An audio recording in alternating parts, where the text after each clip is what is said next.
네, 안녕하세요. 선생님은 여러분들의 문학 수업을 맡게 된 김성환 선생님이라고 합니다. 원래는 여러분들하고 얼굴을 마주하고 첫인사를 해야 되는데 지금 상황이 코로나19로 인해서 등교가 어려운 상황이기 때문에 여러분들하고 이렇게 온라인으로 먼저 인사를 하게 되었습니다.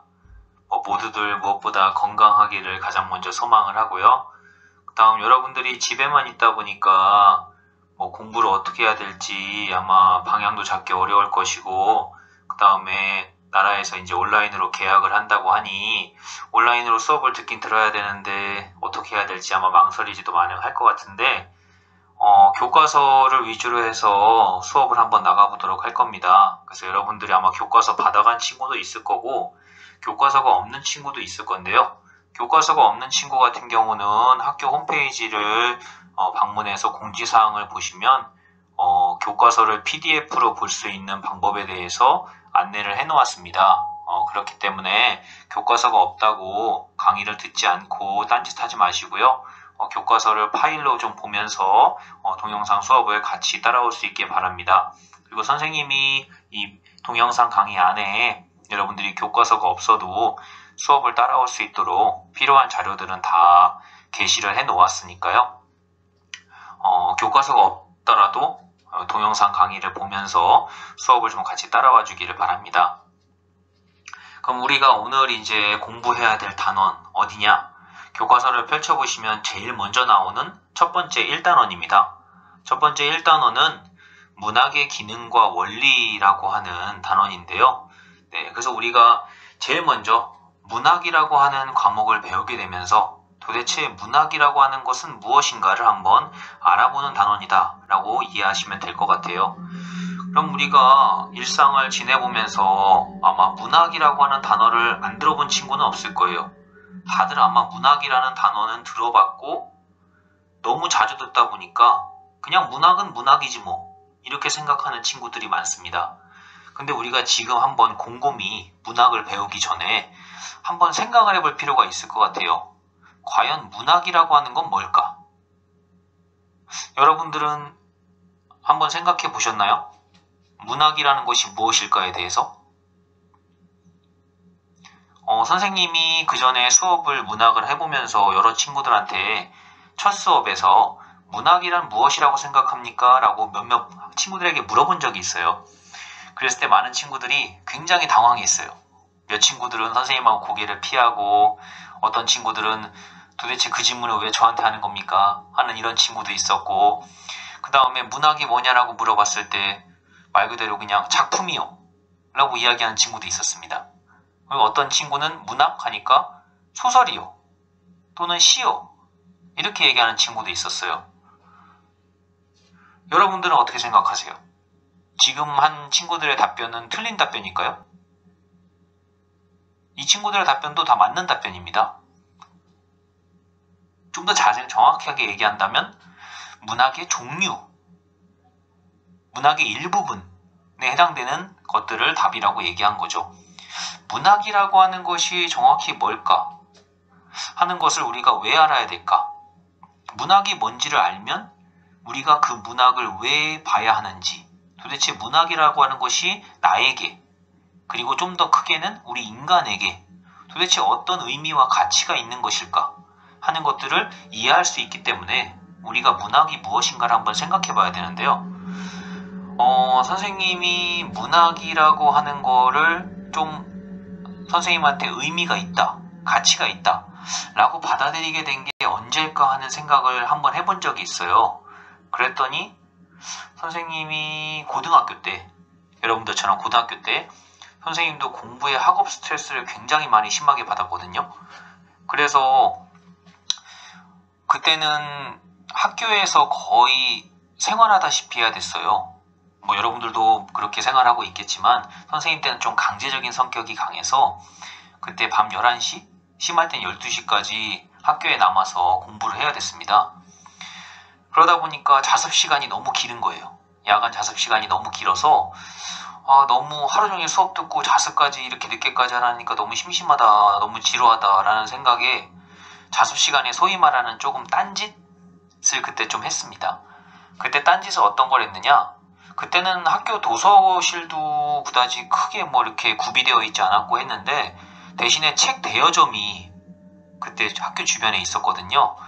그래서 선생님은 그 주변에 도서 대여점에 가서 소설책 이런 것들을 빌려다가 선생님 몰래 자습 시간에 읽었습니다. 근데 너무 재밌는 거예요. 너무 재밌고 그런 소설 속의 인물이 돼서 막 선생님도 막 이렇게 한번 영웅이 돼봤다가 또는 어떤 사랑의 주인공도 돼봤다가 막 그런 이야기 속에 푹 빠져보니까 너무 소설책 읽는 게 재미있고 그런 소설을 나도 한번 써보고 싶다는 생각까지 하게 되었고 그러다 보니까 선생님이 아마 이렇게 국어까지 가르치는 문학까지 가르치는 선생님이 되지 않았나 하는 생각이 드는데요. 여러분들에게도 문학이라고 하는 것이 어떤 의미일까 하는 것들을 한번 생각해 보면 좋을 것 같습니다. 그래서 여러분들 교과서에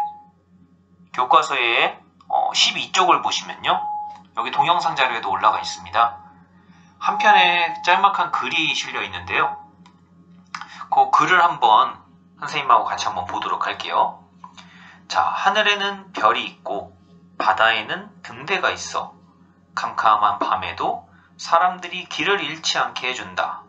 문학작품도 우리의 삶에선 별이나 등대와 같다라고 되어 있습니다. 자, 별과 등대. 방금 전에 글에 나왔다시피 사람들이 길을 잃지 않게 해주는 역할을 한대요. 사람들에게 바로 별과 등대가 갖는 의미겠죠? 문학도 똑같다고 얘기하고 있습니다. 그렇다면 문학도 사람들에게 길을 잃지 않게 해주는, 즉 무언가 사람들에게 일로 가는 게 올바른 길입니다. 이쪽으로 가는 게 좋아요 하는 이런 어떤 길을 알려주고 안내해주는 역할, 제시해주는 역할, 이런 것들을 문학이 한다는 얘기인데요. 그래서 여러분들이 문학작품을 읽으면 거기 글에 나오는 것처럼 제대로 삶을 살아가고 있는지 되돌아볼 수 있다는 점, 그리고 올바른 삶의 방향에 대해 고민해 볼 수 있다 라고 나와 있습니다. 그리고 별이나 등대의 빛처럼 우리 마음속에 다양한 감정을 비춰주기도 한대요. 그래서 아까 선생님의 경험을 약간 얘기했던 것처럼 문학작품을 읽으면 그 안에서 너무 즐거움을 느끼고 재미를 느끼고 또는 슬픈 문학작품을 읽은 친구들은 우는 친구도 있겠죠. 그러면서 감정도 느껴보고 그러면서 나는 지금까지 어떻게 살아왔는가 하는 것도 한번 생각해 볼 수 있고 앞으로는 어떻게 살아야 될 것인가 하는 것들을 고민해 보는 시간도 가져볼 수 있다는 겁니다. 자, 이렇게 문학은 우리의 삶에 일종의 길을 제시해주는 그런 역할을 할 수 있다 라고 얘기하고 있는데요. 그러면 우리가 이렇게 문학은 좋은 기능을 하는구나 라고 하는 걸 단순히 그냥 이렇게 글만 읽어보고 이해할 수는 없겠죠. 진짜 한번 느껴보는 게 필요하겠죠. 그래서 우리가 한번 다음을 넘어가 보도록 하면, 자, 우리가 이번 시간에 배워야 될 학습 목표가 나와 있습니다. 방금 전에 얘기했다시피 문학이라고 하는 것이 우리의 감정, 정서적으로 그리고 미적으로 아름다움, 우리의 삶을 고양한다. 즉 한 차원 더 높인다는 겁니다. 즉 문학을 읽으면 여러분들은 감정이나 아름다움이 한 단계 더 성숙한다는 얘기죠. 그거를 진짜 여러분이 이해할 수 있는지 문학 작품을 직접 한번 읽어보면서 한번 해볼 거고요. 그 다음 두 번째 학습 목표는 문학을 통해 여러분들이 살고 있는 인간 그리고 세계에 대한 인식을 좀 더 넓혀보고 삶의 의미를 한번 깨달아보는 그런 감정을 한번 느껴보도록 하겠습니다. 자, 그러면 첫 번째 우리가 배울 작품은 무엇이냐? 바로 장성남 시인의 배를 매며 라는 작품입니다. 여러분들 교과서는 13쪽을 보시면 되고요. 배를 매며라는 작품에 대해서 한번 배워보도록 할 건데요. 장성남 시인이 어떤 시인인지에 대해서는 교과서에 간단하게 소개가 되어 있습니다. 그래서 한번 읽어보시고 어떤 작품들을 썼는지 한번 간단하게 감상을 해보시고요. 자, 우리가 요 배를 매며라고 하는 작품을 감상하기 전에 선생님이 여러분들이 이 시를 읽기 위해서 조금 한번 느꼈으면, 조금 떠올렸으면 하는 감정, 그 감정을 좀 잘 보여줄 수 있는 그런 자료가 있지 않을까 하고 찾아보다가 유명했던 드라마였죠. 도깨비라는 드라마. 아시죠? 공유가 주연으로 나왔었던 그 도깨비라는 드라마의 한 장면을 조금 영상으로 가져와 봤습니다. 그래서 이 장면을 한번 보고 그 다음에 이 시를 한번 감상을 해볼 건데요. 혹시나 동영상으로 이 영상이 안 나오는 친구가 있을 수도 있습니다. 그런 경우에는 네이버나 다음과 같은 포털 사이트에 가셔서 도깨비 첫사랑이었다 동영상 이렇게 검색을 한 뒤에 나오는 영상이 있을 거예요. 한 2분 10초 정도 되는 영상인데요. 그 영상을 찾아서 본 다음에 다시 선생님 동영상을 수업 동영상을 봐주시면 됩니다. 그러면 수업 동영상을 보고 나서 선생님하고 또 수업을 이어가도록 할게요.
자, 영상 잘 보셨나요?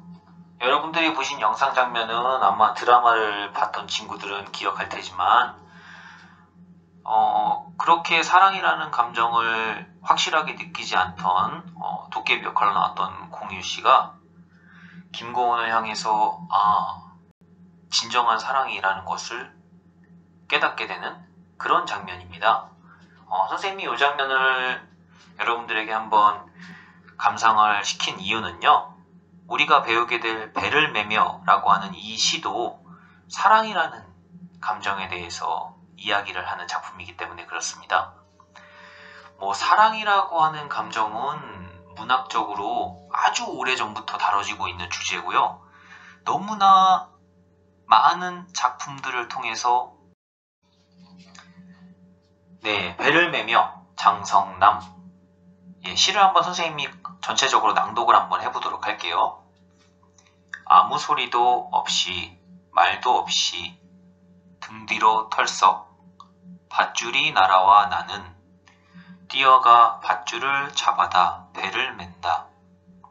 아주 천천히 그리고 조용히 배는 멀리서부터 닿는다. 사랑은 호젓한 무둣가에 우연히 별 그럴 일도 없으면서 넋 놓고 앉았다가 배가 들어와 던져지는 밧줄을 받는 것. 그래서 어찌할 수 없이 배를 매게 되는 것. 잔잔한 바닷물 위에 구름과 빛과 시간과 함께 떠있는 배. 배를 매면 구름과 빛과 시간이 함께 메어진다는 것도 처음 알았다. 사랑이란 그런 것을 처음 아는 것. 빛 가운데 배는 울렁이며 온종일을 떠있다.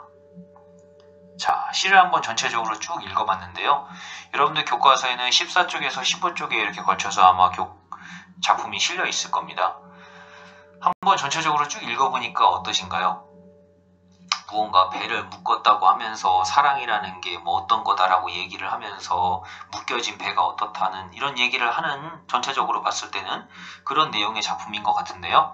선생님하고 이제 한 연씩 1년, 2년, 3년 이런 식으로 하나의 연씩 나눠서 살펴보면서 시에 대해서 조금 더 자세하게 한번 이해를 해보도록 할게요. 자, 그 전에 우리가 시를 감상하려면 꼭 알아야 되는 것들이 있습니다. 여러분들도 아마 중학교 때도 들어봤을 건데요. 다시 한번 기억을 떠올린다는 차원에서 선생님이 한번 언급하고 감상을 들어가도록 할게요. 자, 우리가 시를 감상할 때 이렇게 생각하시면 좀 편할 것 같아요. 시라고 하는 것도 일종의 대화다 라고 생각하시면 편할 것 같아요. 여러분들이 누군가에게 친구를 만나서라든가 아니면 어떤 다른 사람에게 내가 하고 싶은 얘기를 한다 라고 했을 때 여러분들은 그 얘기를 상대방한테 어떻게 말하는지 한번 생각을 해보세요. 내가 어젯밤에 동영상을 봤는데 굉장히 재미있는 동영상을 봤습니다. 그래서 다음날 아침에 친구를 만났어요. 그래서 친구한테 그 동영상 재밌게 봤던 걸 얘기해주고 싶어요. 그럼 여러분들은 어떻게 하느냐?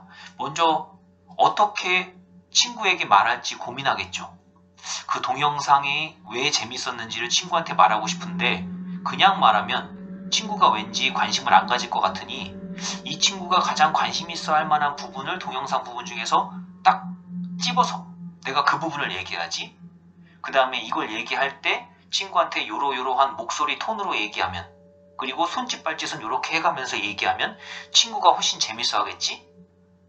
그러면서 여러분들은 만약에 친구가 이런 반응을 보인다면 나는 거기에 이러이러한 반응을 보이면서 더 재밌게 대화를 이끌어 가야지 하는 이런 생각들을 할 겁니다. 시를 쓴다는 것도, 그리고 시를 감상한다는 것도 마찬가지예요. 단지 표현만 글자로 했을 뿐입니다. 말이 아니라. 그럼 여러분들이 일단 생각해봐요.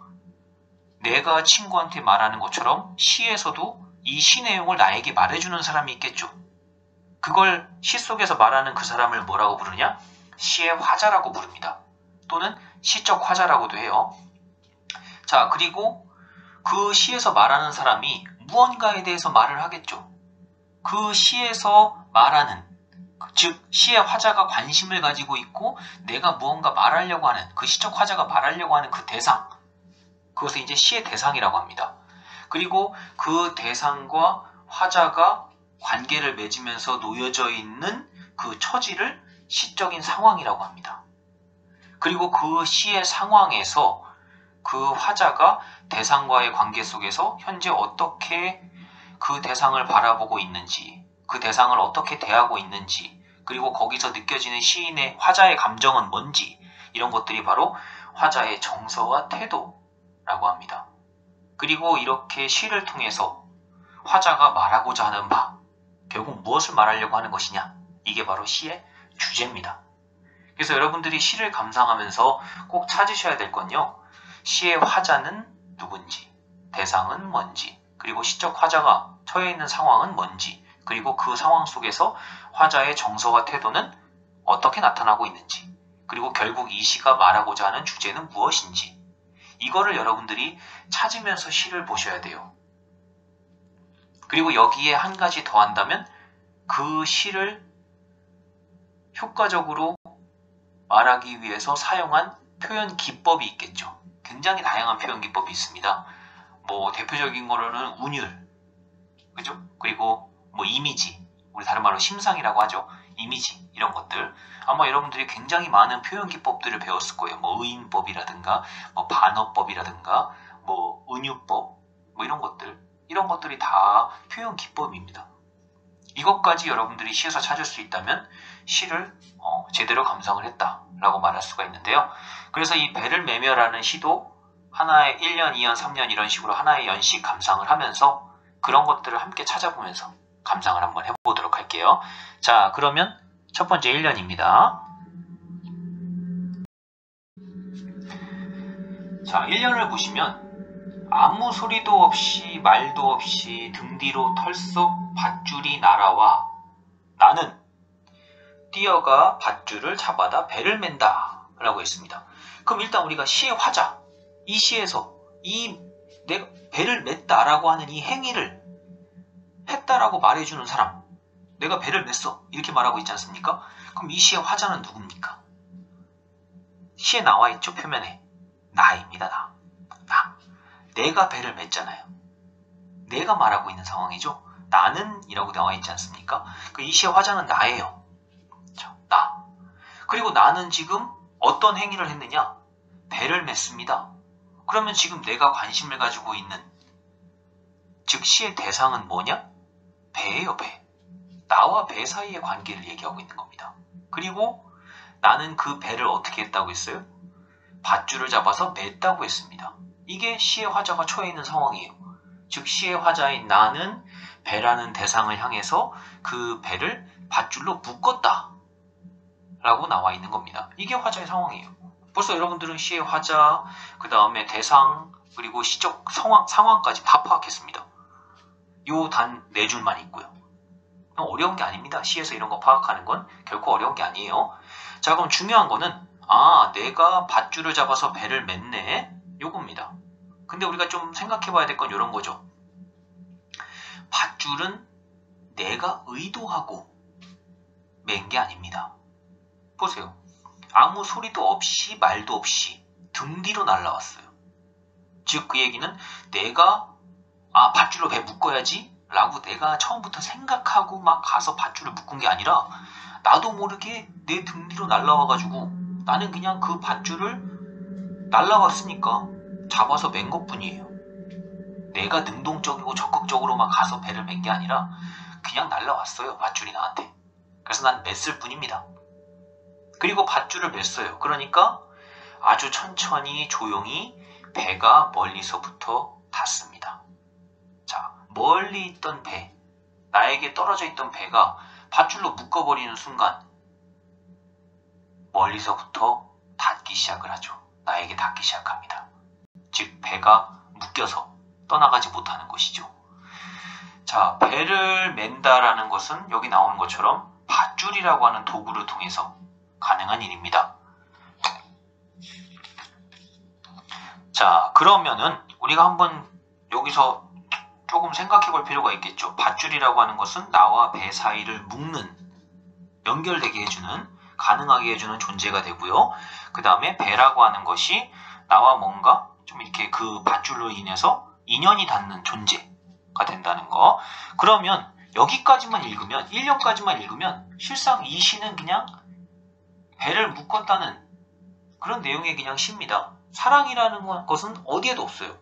그럼 여러분들 중에서 이렇게 생각하는 친구도 있을 수 있습니다. 선생님, 이 배를 매며라는 시가 사랑이라는 내용과 관련이 있는 시라는 건 선생님이 수업 들어가기 전에 사랑이라고 하는 것이랑 관련돼 있다고 말해줬기 때문에 알 수 있는 거지, 여기 1년까지만 읽었을 때는 사랑이라는 얘기가 전혀 안 나오는데요? 전혀 안 나오잖아요. 여기 어디를 봐도 사랑이라는 용어는 나오지 않습니다. 선생님, 근데 어떻게 이게 사랑이랑 연관돼 있다는 걸 알 수가 있죠? 어떻게 그렇게 배를 묶는다는 걸, 배를 맨다는 걸 사랑이라는 감정과 연관돼 있다고 알고 해석할 수 있을까요? 그거는 이연을 보면 알 수 있죠. 자, 이연에 보면 바로 나오잖아요. 처음에 사랑은 나오죠. 자, 배를 묶었다는 얘기를 첫 번째 1년에서 하고는 갑자기 이 시의 화자인 나는 사랑 얘기를 합니다. 그럼 여기서 여러분들이 눈치를 채야죠. 왜 배를 묶었다는 얘기를 하고 갑자기 사랑 얘기를 하지?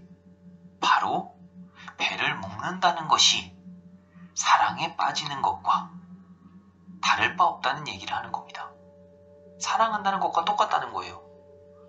그래서 나오잖아요. 사랑은 호젓한, 호젓한 거는 약간 외곽진, 그래서 조용한 그러한 부둣가입니다. 부둣가에 우연히 별 그럴 일도 없으면서 넋놓고 앉아있다가 배가 들어와서 던져지는 밧줄을 받는 것이다. 그래서 어찌할 수 없이 배를 메게 되는 것이다. 이게 사랑입니다. 사랑은 밧줄을 받는 거예요. 던져지는. 그래서 배를 메는 거예요. 어쩔 수 없이. 나왔잖아요. 아까 1년에서 했던 말을 그대로 바꾼 것 뿐입니다. 뭐로 바꾼 거냐? 배를 묶는다는 것은 사랑에 빠지는 것과 다를 바 없다라는 거예요. 그리고 그 사랑에 빠진다는 건 아까도 얘기했지만 내가 막 어떻게든 해보려고 막 이래가지고 되는 게 아니라는 거죠. 갑자기 어느 순간 우연히 날라오는 것입니다. 아까 여러분들이 도깨비 동영상 봤잖아요. 그 김고은이 막 달려오는 그 장면을 넋놓고 바라보고 있던 공유가 그 하는 말과 행동을 잘 생각해 보세요. 똑같죠? 사랑은 어느 순간 내 가슴에 쿵 하고 다가오는 겁니다. 여기도 마찬가지죠. 사랑은 우연히 그냥 있었을 뿐인데 배가 들어와서 던져지는 밧줄을 받는 거예요. 갑자기 사랑에 빠지게 되는 거죠. 그래서 어쩔 수 없이 배를 메게 되는 거예요. 사랑이란 감정은 거부할 수 없는 거죠. 운명적인 겁니다. 받아들이는 거예요. 부둣가에 있다가. 그죠? 자, 여러분도 아마 사랑에 빠져본 경험이 있는 친구라면 선생님이 하는 이 말이 너무나 절실하게 공감이 될 거고요. 사랑에 빠져보지 않은 친구들일지라도 수많은 작품들 봤던 것들 한번 떠올려 보세요. 그냥 어느 순간 그 사람이 너무나 좋아지는, 그 사람을 사랑하게 되는 그런 상황이 오죠. 사랑은 계산적인 게 아니라고 하지 않습니까? 어느 순간 그 사람이 너무나 좋아지는 순간이 되는 거예요. 자, 그렇게 사랑에 빠지게 되는 순간, 자, 사랑에 빠진 순간 3년 한번 가보도록 하겠습니다. 자, 3, 4, 5년 한번 해보도록 할게요. 3년. 잔잔한 바닷물 위에 구름과 빛과 시간과 함께 떠있는 배. 자, 바닷물 위에 배가 떠 있습니다. 내가 끈으로 묶었잖아요. 밧줄을 묶었습니다. 나와 이제 사랑으로 연결됐어요. 그 배가 떠 있습니다. 근데 배만 떠 있는 게 아니에요. 구름과 빛과 시간과 함께 떠 있습니다. 그럼 이때 구름과 빛과 시간은 뭐냐? 바로 그 배를 둘러싸고 있는 주변 환경입니다. 그 주변 환경이 함께 있어요. 함께. 즉, 그 나와 사랑하는 대상인 배, 사랑하는 누군가를 둘러싸고 있는 이 주변 전체가 다 사랑에 빠지는 거예요. 여러분도 사랑에 빠진 사람들 보세요. 사랑에 빠지면 그 사람과 함께 있는 그 모든 공간이 다 기억이 되고 아름다운 공간이 됩니다. 너무나 세상이 아름다워요. 사랑에 빠지면. 그리고 그 사람과 함께 있으면 세상 모든 게 다 너무나 사랑스럽습니다. 자, 사연을 보면 배를 메면 구름과 빛과 시간이 함께 메어진다는 걸 처음 알았대요. 사랑이란 그런 걸 처음 아는 거래요. 바로 이겁니다. 무언가 사랑에 빠지게 되면 내 주변에 있는 모든 것들이 함께 사랑에 빠지게 되는 것이구나 라고 하는 걸 처음에서 비로소 알았다는 거예요. 사랑이라고 하는 것은 그 사랑하는 대상만이 아닌 그 사랑하는 사람을 둘러싸고 있는 모든 것들을 함께 하는 겁니다. 공유하는 거예요. 그리고 그러한 공유 속에 마지막 보면 빛 가운데 배는 울렁이며 온종일을 떠있다 라고 했습니다. 빛이라는 거 생각해 보세요. 환하게 빛나지 않습니까? 말 그대로 빛은 배라는 대상, 나와 사랑에 빠진 존재, 그 존재는 환하게 빛나는 가운데 하루 종일을 떠 있습니다. 그리고 떠 있다는 거, 우리가 왜 사랑에 빠지면 약간 감정이 어떻습니까? 기분이 붕 하늘에 떠 있는 느낌이고 뭘 해도 약간 손에 안 잡히고 막, 그죠? 자, 이렇게 약간 설레는 마음을 이렇게 표현을 한 것이죠. 자, 이렇게 여러분들이 시를 한번 쭉 살펴보시면 알겠지만 이 시는 사랑이라고 하는 감정을 이야기하기 위해서 배를 맨다 라고 하는 행위와 사랑한다는 감정을 함께 연결져서 쓰여진 시입니다. 그리고 여러분들이 보시면 알다시피 사랑에 빠진다는 것은 단순히 그 대상하고의 관계만을 얘기하는 것이 아니라 대상을 둘러싸고 있는 모든 환경이 같이 한꺼번에 사랑에 빠진다 라고 하는 얘기를 하고 있습니다. 자, 그럼 이렇게 한번 우리가 시를 부분별로 한번 정리를 해봤는데요. 그럼 각각의 연들에 대해서 한번 1년부터 5년까지 정리된 내용을 한번 보도록 할게요. 자, 1년은 우연히 배를 메어본 경험에 대한 얘기를 했습니다. 내가 밧줄이 날라와서 배를 메었다. 그냥 날라왔으니까 난 맸을 뿐이다 라는 얘기를 했고요. 자, 2연에서는 바로 그 행위는 사랑과 다를 바 없다 라는 얘기를 했습니다. 갑자기 내가 배를 메었듯이 사랑이라고 하는 것도 어느 순간 우연히 나에게 날라오는, 하지만 피할 수 없이 날라오면 받아서 묶어야 하는 운명적인 것이다 하는 얘기를 했고요. 자, 3년에서는 그런데 사랑에 빠지니 그건 단순히 그 대상하고만 있는 것이 아니더라.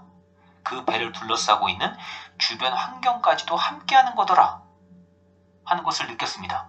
그리고 4연에서 그것을 비로소 처음으로 알게 되었다 라고 하며 사랑이라고 하는 것은 바로 그런 것이구나 라고 하는 깨달음을 얘기했습니다.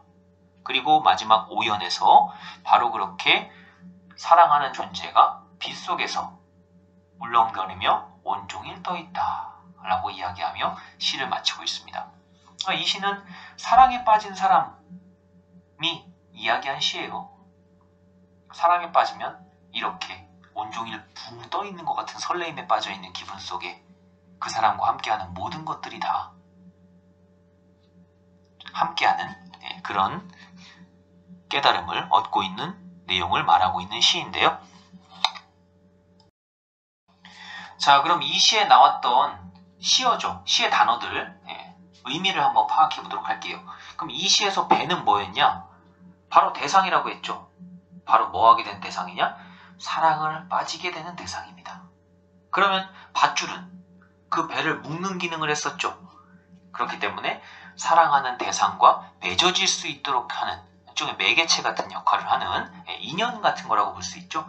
그래서 우리가 인연이 닿으면 어떤 사람을 만난다고 하지 않습니까? 똑같은 거예요. 밧줄이 있어서 배를 묶은 겁니다. 자, 그리고 그 배를 만나게 되는 공간, 부둣가였죠. 이 부둣가는 바로 그 대상과의 만남이 이루어지는 공간이고요. 사랑의 인연을 받아들이게 되는 공간입니다. 그리고 그 사랑이 이루어졌을 때 함께하는 것들, 구름과 빛과 시간은 바로 뭘 얘기하느냐? 그 사랑하는 대상을 둘러싸고 있는 주변 환경이죠. 이게 함께한다는 거예요. 자, 이렇게 여러분들이 시어의 의미도 한번 정리를 해볼 수가 있습니다. 간단하게 이 시어의 의미를 좀 교과서나 이렇게 정리할 친구들은 필기를 좀 하시기 바랍니다. 선생님이 한 20초, 30초 정도의 시간을 좀 주도록 할게요. 필기를 좀 하도록 합시다.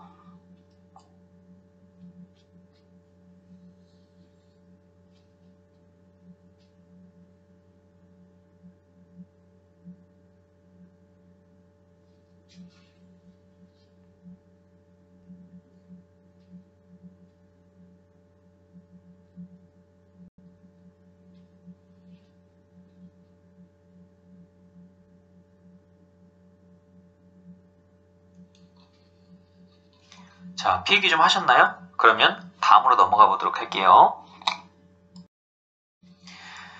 자, 우리가 그 다음에 이 시에서 시의 내용은 이렇게 파악을 한번 해봤는데요. 선생님이 아까 얘기했을 겁니다. 시를 감상할 때는 내용만 파악하는 데서 그치지 않고 시를 어떻게 표현하고 있는가, 표현 기법도 함께 파악하는 게 굉장히 중요하고 필요하다는 얘기를 했는데요. 자, 이 시에서 사용된 표현 기법, 좀 어려운 걸 수도 있는데 유추라고 합니다. 유추. 유추라고 하는 표현 기법이 사용돼서 이 시가 전개되고 있는데요. 자, 유추라고 하는 건 뭐냐? 자, 거기 설명이 나오는 것처럼 유사성을 바탕으로 해서 추상적인 것을 구체적으로 형상화하는 기법을 유추라고 합니다. 좀 말이 어려울 수 있는데요. 이 시를 가지고 좀 선생님이 설명해 본다면 이런 거예요. 이 시의 화자가 진짜 말하고 싶은 건 배를 묶었다는 걸 말하고 싶은 걸까요? 아니죠. 이 시의 화자가 진짜 말하고 싶은 건 사랑에 대한 얘기를 하고 싶은 걸 거예요. 근데 사랑에 대한 얘기를 말하자니 그냥 사랑에 빠졌습니다 라고만 얘기하면 뭔가 멋이 없어요. 그리고 이걸 받아들이는 사람들도 또 뻔한 얘기하네 이렇게 생각할 것 같아요. 그래서 시를 쓸 때 내가 사랑에 빠졌다는 걸 어떻게 표현하면 조금 사람들이 색다르게 받아들이면서 동시에 사랑에 빠졌다는 것을 느낄 수 있을까? 즉 같은 얘기를 하는 거라고 말할 수 있을까? 하고 시 화자가 고민하다가 배를 맨다는 걸 가져다 쓰자 라고 생각을 한 거예요. 왜냐?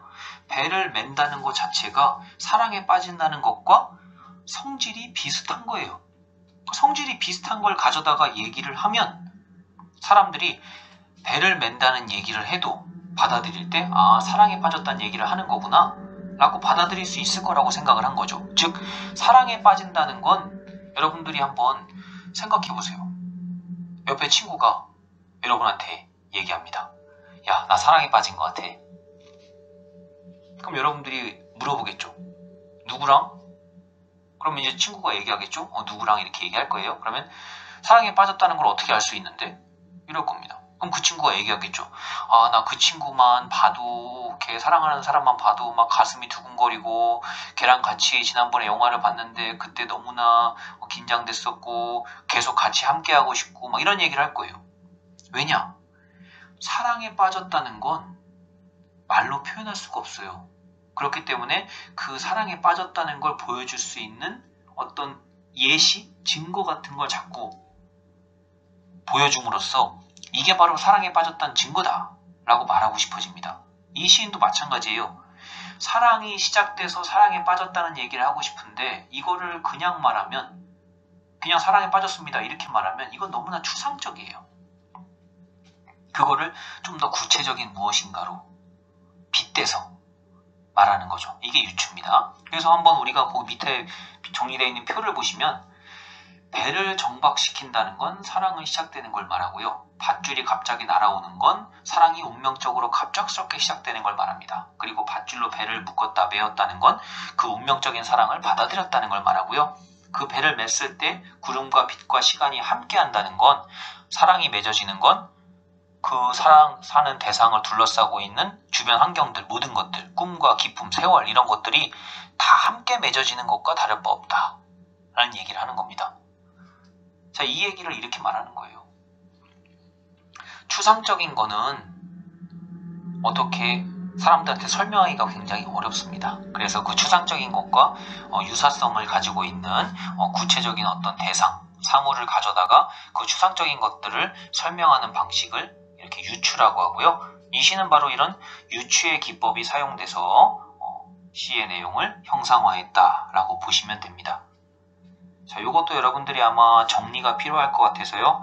정리할 수 있는 시간을 조금 드리도록 하겠습니다. 네, 정리를 조금 하신 다음에 한 2분 정도의 시간을 드리고 나서 또 영상 강의를 이어가도록 할게요.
필기를 어떻게 좀 다 하셨나요?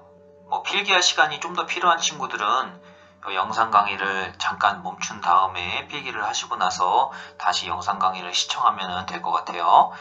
자, 그러면은 다음으로 넘어가 보도록 하겠습니다. 자, 그럼 우리가 시적 대상, 그리고 화자, 그리고 상황까지 다 파악을 했는데요.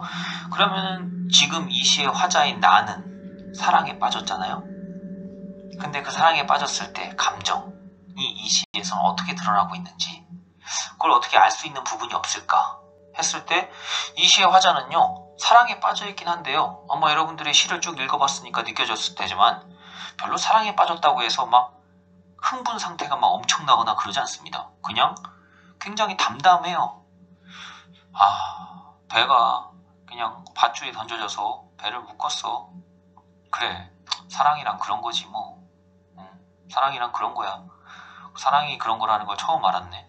그냥 이렇게 말하고 있습니다. 그래서 아마 여러분들도 시를 봤겠지만 사랑에 빠졌다고요. 막 엄청나게 흥분해가지고 막 이야 사랑해 너무 기뻐서 난 지금 미칠 것 같아요. 막 이런다든가 뭐 이런 얘기를 하고 있지 않습니다. 그래서 이 작품은 굉장히 사색적인, 즉 사랑이란 이런 거구나 라고 하는 거를 자기 나름대로 곰곰이 생각해 본 뒤에 그 사랑에 대한 깨달음을 담담하게 그냥 표현하고 있습니다. 그래서 딱히 화자의 정서가 뭐 흥분된 상태라든가 아니면 기쁘다라든가 뭐 이런 것들이 감정이 적극적이고 막 도드라지게 드러나는 작품은 아니에요. 그냥 내 감정, 사랑에 빠진 나의 감정을 사랑이란 그리고 이런 것이다 라고 하는 걸 그냥 담담하게 표현을 하고 있다. 그게 이 시고요. 그 다음 또 하나의 표현 기법인데요. 굉장히 시에서 많이 쓰는 표현 기법 중에 하나입니다. 바로 운율이죠. 운율입니다. 운율. 자, 운율은 여러분도 알겠지만 가장 운율을 살릴 수 있는 좋은 기법은요, 반복입니다.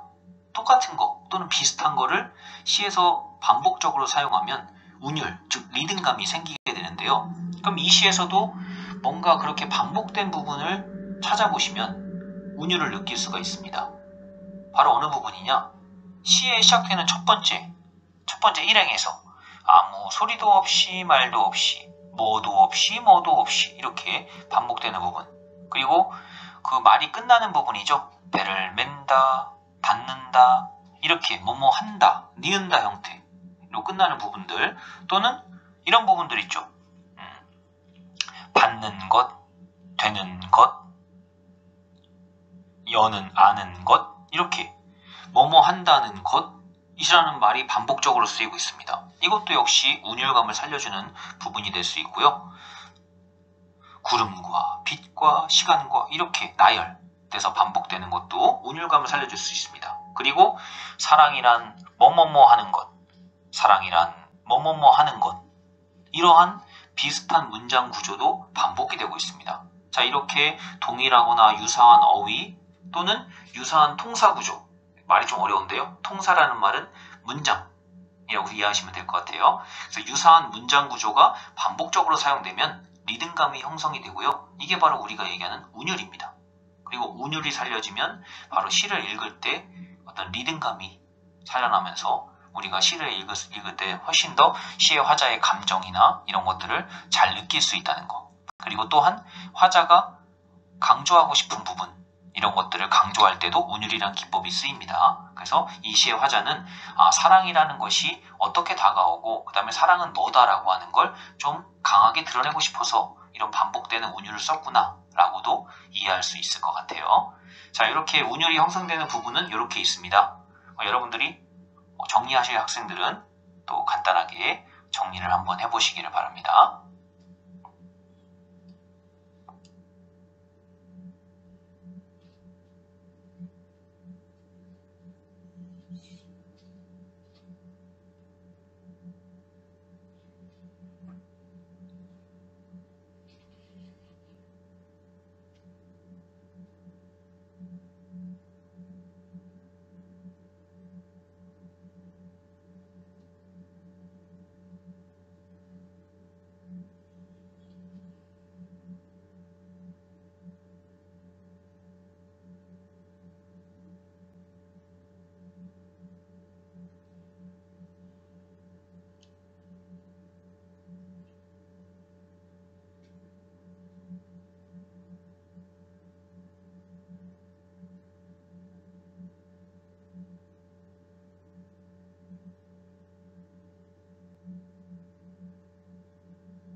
어떻게 정리 좀 하셨나요? 자, 그러면은 다음 넘어가 보도록 하겠습니다. 자, 마지막 이제 시를 전체적으로 총정리를 한번 해볼 건데요. 이 시는 자유시입니다. 어떤 형식이 정해져 있는 그러한 시가 아니라 자유로운 형식으로 쓰여진 말 그대로 자유시라고 볼 수 있고요.